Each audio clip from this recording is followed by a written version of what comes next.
ஓம் சாந்தி. இனிமையான குழந்தைகளே, நீங்கள்தான் ஆன்மீக வழிகாட்டிகள். நீங்கள் இல்லற விஷயங்களை பராமரித்தபடியே தாமரை மலர் போல ஆகி நினைவின் யாத்திரை செய்ய வேண்டும் மற்றும் செய்விக்க வேண்டும். தந்தை குழந்தைகளுக்கு என்ன அலங்காரம் செய்கிறார்? எந்த அலங்காரத்திற்கு தடை செய்கிறார்? பாபா சொல்கிறார், இனிமையான குழந்தைகளே, நான் உங்களுக்கு ஆன்மீக அலங்காரம் செய்வதற்காக வந்துள்ளேன். நீங்கள் ஒருபோதும் ஸ்தூலமான அலங்காரம் செய்து கொள்ளக்கூடாது. நம்முடையது சதோப்பிரதானமான அலங்காரம். எல்லைக்கப்பாற்பட்ட தந்தை குழந்தைகளுக்கு புரிய வைக்கிறார், உலகில் எவ்வளவு குழந்தைகள் உள்ளனர், இவ்வளவு எண்ணிக்கையில் உள்ள ஆத்மாக்களுக்கு அவர்தான் தந்தை. அவர் படைப்பவர். அவர் எந்த எல்லைக்கும் அப்பாற்பட்டவர்.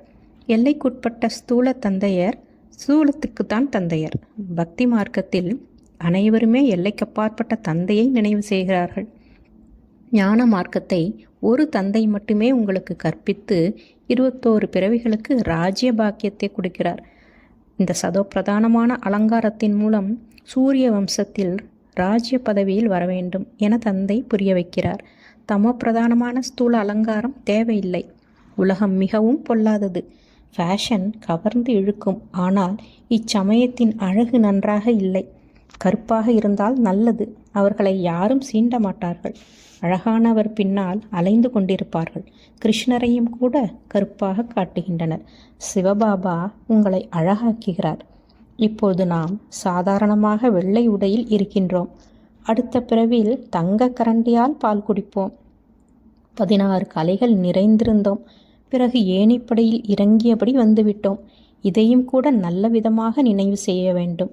எப்பொழுதும் மகிழ்ச்சியாக இருக்க வேண்டும். பிரியமானவர்கள் இறந்தாலும் அழக்கூடாது. ஒரு சரீரம் விட்டு இன்னொன்றை எடுக்கிறார், அவ்வளவுதான் என சொல்ல வேண்டும். நல்லது. மன்மனாபவ. தன்னை ஆத்மா என உணர்ந்து ஆத்மாவின் தந்தை சிவபரமாத்மாவை அன்பாக நினைவு செய்வதால் 63 பிறவிகளுக்கான பாவ கர்மங்கள் அழிந்து போகும். ஓம் சாந்தி.